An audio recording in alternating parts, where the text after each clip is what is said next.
They didn't seat me with the guests. They placed me beside the swinging door that led into the kitchen, between a stack of greasy trays and a half-melted ice bucket that had already begun to leak across the tiles. The puddle reached the heel of my shoe within minutes. I moved my foot. The puddle followed. There was no linen napkin, no floral centerpiece, not even a name card. Just a folding chair. Wobbly.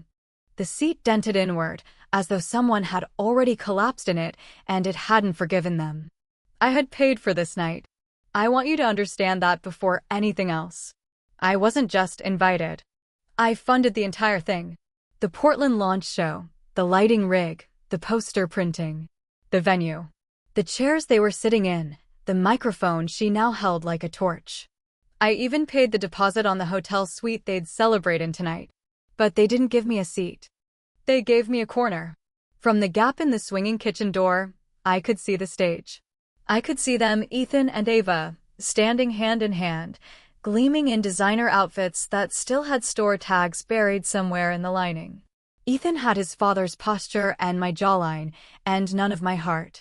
Ava wore white silk, her hair slicked back like a Vogue editorial, the embodiment of curated rebellion. People cheered like they were watching the beginning of a new religion. And perhaps they were. I clapped too. Mechanically. Quietly. So I wouldn't draw attention. A waiter, barely older than Ethan when he used to build Lego towers in our living room, leaned down and whispered, "Ma'am, it's just for the photos. So the palette stays consistent. They'll bring you out once it's over." I nodded. I didn't argue. I just stared at the glossy black floor and said nothing. Because arguing would have made me difficult. And difficult mothers get erased faster than unfunded projects. I looked down at my outfit, a navy wrap dress, silk blend, tasteful earrings. I had chosen it with care. I'd even checked the color scheme of the event from the mood board Ava emailed 2 months ago. Soft gold, sage night blue. I fit. I matched. I blended. But apparently, I still clashed. On the other side of the door, applause roared again. I heard Ava's voice through the speaker system, crisp and practiced. We wouldn't be here without the people who believed in us. Our mentors, our sponsors, our collaborators, and, of course, our families, my parents especially, who flew out just to support us. Just hers. Not mine. Not Ethan's. Just hers. There was no mention of me in the program booklet either. I had checked when I arrived, flipping through the map pages like I was searching for a misprint. There were special thanks, 3 full paragraphs. Ava's parents were listed twice. A design sponsor was listed by Instagram handle. But me? Nothing. Not even a vague, and all those who supported us. Just silence. A white space where I used to live. And yet, somehow, I wasn't surprised. I sat there next to the bucket of melting ice, listening to the sound of someone's child forgetting them in real time, and I wondered how long this had been coming. Had it started with the first loan? The $6,000 I wired when Ethan dropped out of graduate school to pursue creative independence? Or maybe it began earlier, when Ava moved in and I stopped being able to reach Ethan without her screening the call. I shifted in the chair. It groaned beneath me. A tray of used lemon rinds was set down on the table beside me, followed by a half-empty water carafe with lipstick on the rim. No one looked at me. No one apologized. I was part of the architecture now. A fixture. Once, Ethan made me a macaroni card that said, "Best Mom in the World," in bubble letters. Once, he snuck into my room during a thunderstorm and buried his face in my chest and whispered, "Don't let it get me." I let him stay there until morning. He was 6. And now, at 32, he couldn't find room for me in a guest row seat because my presence didn't match the aesthetic of their narrative. Their narrative, apparently, was a tale of hustle and merit and elegant rebellion. No mother funding. No aging woman behind the curtain. Just Ava and Ethan, 2 visionaries who made it happen. They posed for photos with sponsors and shook hands with art directors and hugged Ava's parents like royalty returning from exile. And me? I sat near the mop sink. I stared at the wall to my right, a patch of chipped paint near the exit sign. The green light above it flickered occasionally, casting a sickly hue across the stack of food service bins. There was something comforting in the ugliness of it. Honest, at least. Every few minutes, someone in a black apron pushed through the door beside me and said, "Sorry, hot tray," or "heads," without looking up. One bumped my elbow. Another apologized as if I were a misplaced table leg. I smiled each time politely. I didn't want to seem bitter. I kept my hands folded neatly in my lap over the tiny velvet clutch Ava gifted me last Christmas, the same one she later asked to borrow back for a photo shoot because it photographed better than expected. She never returned it. I bought another. I watched the stage as Ethan introduced a short film about their design journey. The crowd laughed in all the right places. He had always been a good storyteller. He used to make up bedtime stories for his younger cousins, tales with dragons who hated confrontation and castles that made their own rules. I used to listen outside his door, heartful. Now he told stories to people who forgot their mothers had to clean office floors at night to afford ballet lessons. They used my money to build their myth, and then deleted me from the story. I didn't cry. I want you to hear that. Not once. My throat burned, yes. My stomach churned. But I didn't cry. I watched Ava's mother take her seat in the front row, a satin scarf tied elegantly over her shoulders, her hand resting lightly on her husband's knee. He nodded proudly, tears in his eyes. They looked like the perfect benefactors. The story's true patrons. I sipped lukewarm water from a plastic cup. At one point, someone asked if I was part of the kitchen staff. I told them no, smiled tightly. They apologized with a laugh and walked away before I could finish the sentence. "I paid for the risotto you're eating." In the video, Ava thanked the universe for aligning the right people at the right time. The right people. I guess that no longer included me. I pulled out my phone and scrolled through old texts. "Can you help with the down payment on the studio? Any chance we could use your miles for the flight to Berlin? We're short on rent this month." Every request came wrapped in flattery. "We love you, you're the best, your family." But I was never asked to attend the brainstorming sessions. Never invited to the initial pitch. Just expected to believe. And pay. I stared again at the chipped paint, let the blur of it soothe the edge of my fury. I wondered how many other women were sitting in folding chairs tonight, mothers, wives, sisters, funding someone else's spotlight from the shadows. We give and give and give, and then we're called obstacles when we ask to be seen. They didn't yell at me. They didn't forget to invite me. They seated me beside the trash door. Quietly. Politely. As if I might ruin the photo if I sat anywhere brighter. I didn't cry. I just learned, that night, what it feels like to disappear with perfect grace. 2 days before the Los Angeles premiere, the biggest stop on their tour, the one Ava kept calling career-defining, I received a text. Not a call. Not a voice. Just 5 cold lines on a backlit screen. "Hey mom, don't fly out. Tickets are crazy expensive right now. We'll post everything on stories. Love you, love." I read it in my kitchen. The one I'd remodeled so Ethan could have a quiet place to work when he was between studios. I was standing at the butcher block counter, chopping onions for soup I would no longer finish. The knife stilled in my hand, the blade catching the light. I stared at the message until it blurred, until the screen dimmed, until my thumb accidentally hit the heart reaction. I unhearted it, then hearted it again, then closed the phone and left it face down beside the garlic. "Tickets are expensive." That's what he said. To me. Me, who had paid the deposit on their Los Angeles venue. Me, who covered the costs of their 72-page press packet, the glossy one with embossed gold lettering that the marketing team said would elevate the brand. Me, who fronted the advance for the social media team flying in from Miami. They said they needed it to create digital cohesion. But I couldn't sit in the room. Because tickets are expensive. I went into the hall closet and stared at the suitcase I'd already packed. A navy blue carry-on, matching the dress I planned to wear. Inside were flats for standing and heels for photos. A silk scarf I'd ironed 3 times. Travel-sized hand lotion. Printed copies of my hotel reservation, tucked in a folder marked Event Travel. I had planned to surprise them. Sit quietly in the audience. Clap. Smile. I didn't need to be announced. Just included. Just present. But Ethan's text made it clear. my presence would be a problem. I sat down on the floor in front of the closet. The tile was cold through my leggings. I watched a spider crawl across the baseboard and wondered if it, too, had once been invited. I didn't cry. I didn't scream. I simply got up, zipped the suitcase shut, and walked it to the car. And then I went anyway. The flight to L.A. wasn't cheap. Not last minute. Not with luggage. But I bought the VIP ticket. Full price. No discount. I didn't text Ethan. I didn't tell Ava. I just showed up. I walked into the venue quietly, scanned my barcode, and sat in the front row, dead center. Under the stage. Under the lights. As close as I could get without crawling. I watched them walk out, holding hands like deities, as the crowd rose in a standing ovation. Cameras clicked. Videos rolled.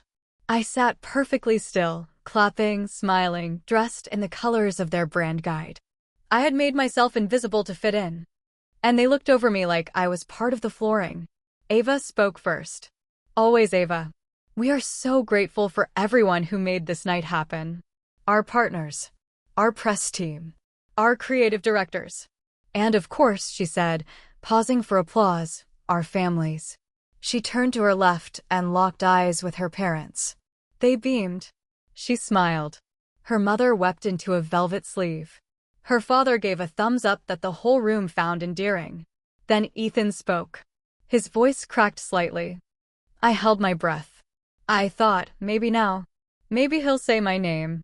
But he said, to everyone who believed in us from the beginning, you know who you are. We love you. And that was it. Not even a glance in my direction. I stayed until the very last panel discussion ended. Until the final applause.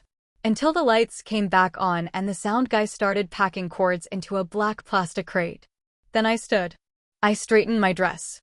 I walked to the backstage area, past a security guard who barely looked up. I waited by the craft table, sipping water from a paper cup that tasted like rejection. Ava spotted me first. She froze. Her expression didn't shift, too trained for that, but her eyes tightened. Nora, she said, crossing the room with an actress's practiced stride. We told you not to fly out. I got the text, I said. Then why are you here? I wanted to see the show. Her smile didn't reach her cheeks. It's not personal. It's about cohesion. The brand has a very tight aesthetic. There's a narrative. A narrative. That's what I was to them now, a threat to the narrative. She looked over her shoulder and added, look, I can't be seen taking photos with just anyone. People assume things. I didn't ask who people were. I didn't ask what things they would assume. I just stepped back. Out of her frame. Out of her way. At the after-party, they didn't assign me a table.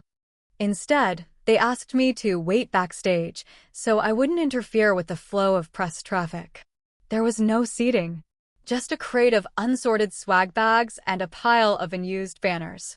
I stood behind a curtain while I heard Ethan laughing with a music producer I once saw him cry over. Ava toasted found family with a group of influencers who couldn't have named Ethan's birthday if they were handed a calendar.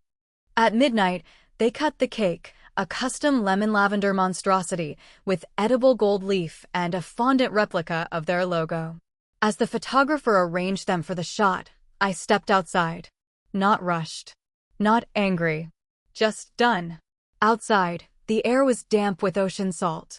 I stood on the pavement under the sharp glare of a neon exit sign and made 3 phone calls. Calm. Precise. Permanent. The first was to the florist for the next city's event. I asked her to cancel the centerpiece order. The roses and eucalyptus were already paid for. She could keep the deposit. I didn't need the refund. Just the absence. The second was to the band booked for Seattle. I informed them their set was no longer needed. No reason, I said. Just changing directions. The third was to the bar coordinator for the closing night after party in Denver. Cancel the open tab, I told him. If anyone asks why, just say the card was declined. He laughed. I didn't. Back at my hotel, I opened my laptop and stared at the budget spreadsheet I'd compiled over the last 18 months. Every line was itemized. Every expenditure tracked. Neon signage, $2,200. Fog machine rental, $1,800.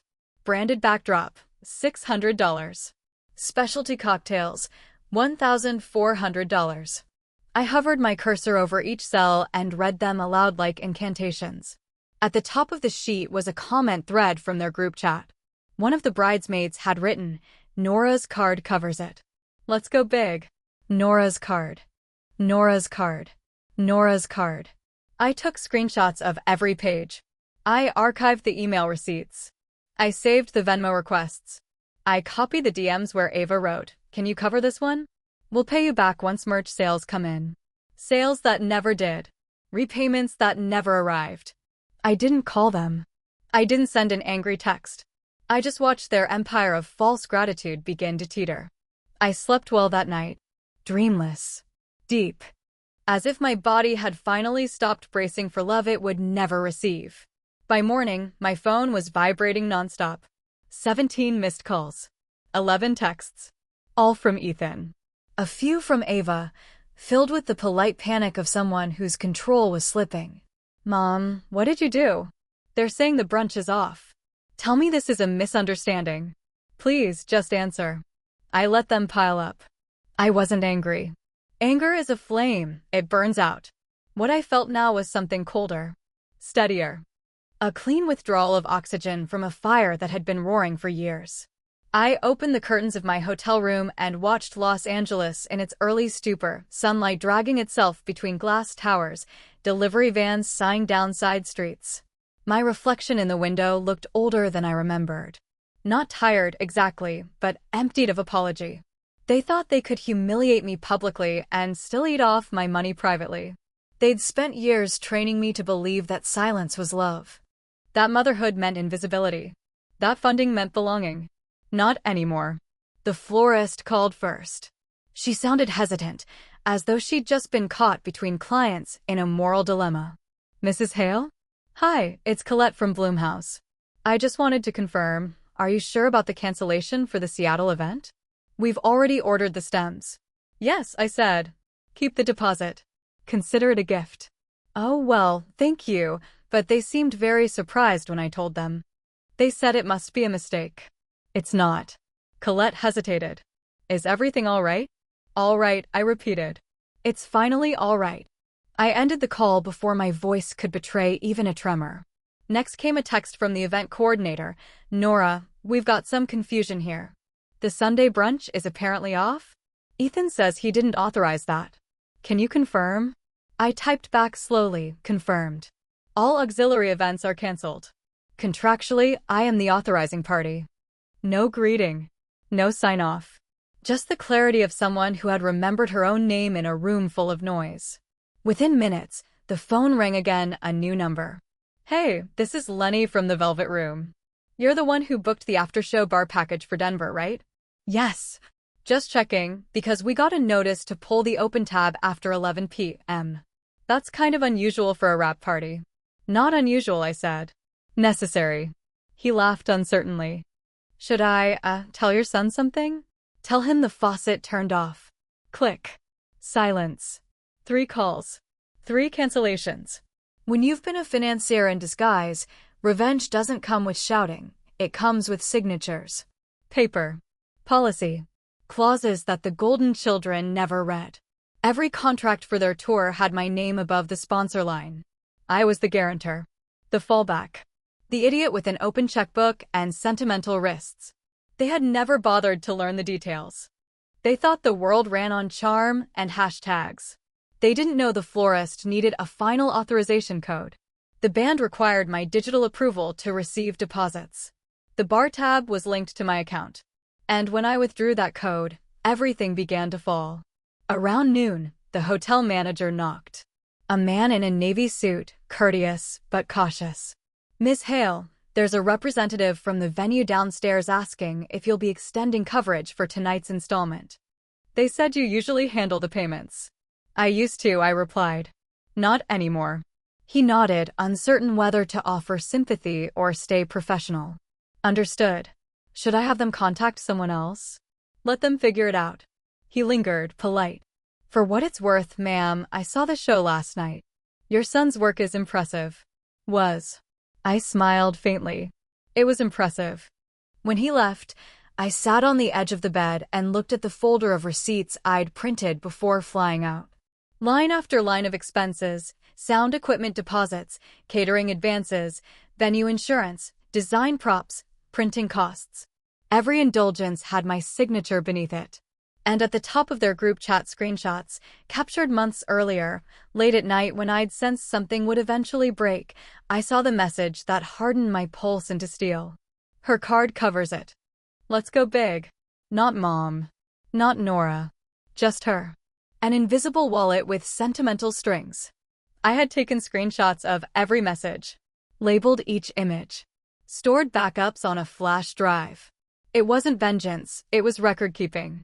The kind a woman learns to do after decades of people erasing her name from their success stories. That evening, I went out. Not to cry.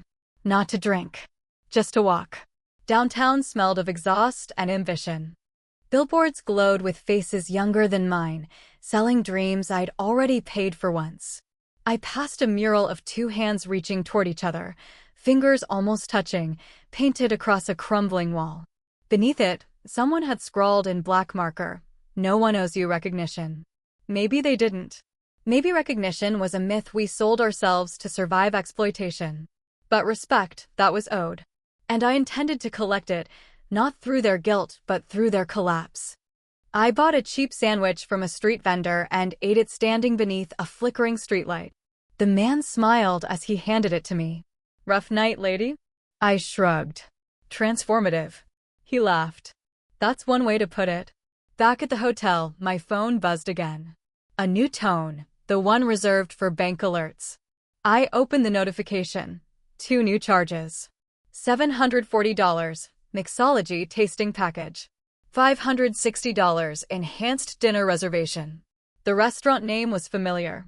It was the same one that had seated me behind the kitchen door in Portland. The irony was sharp enough to taste. I opened Venmo. At the top of the group chat, one of Ava's bridesmaids had posted a video of champagne glasses clinking. The caption read, "Her mom's footing the bill, champagne and spa day. Hashtag show vibes." I laughed once. Not bitterly. Almost kindly. As if I were watching a rerun of a sitcom I'd once enjoyed. Then I opened my laptop and composed 3 emails. Short, polite, professional. To the florist. "Dear Colette, please confirm cancellation in writing. Thank you for your service. Deposit may be retained as goodwill." To the band. "Dear Simon, we appreciate your time, but our tour funding has shifted. Consider this notice of withdrawal under Clause 4B. Wish you well." To the bar. "Dear Lenny, terminate open tab authorization effective immediately. My legal counsel will handle any residual claims." By dawn, replies arrived, deposit non-refundable. Message received. All clear, MS.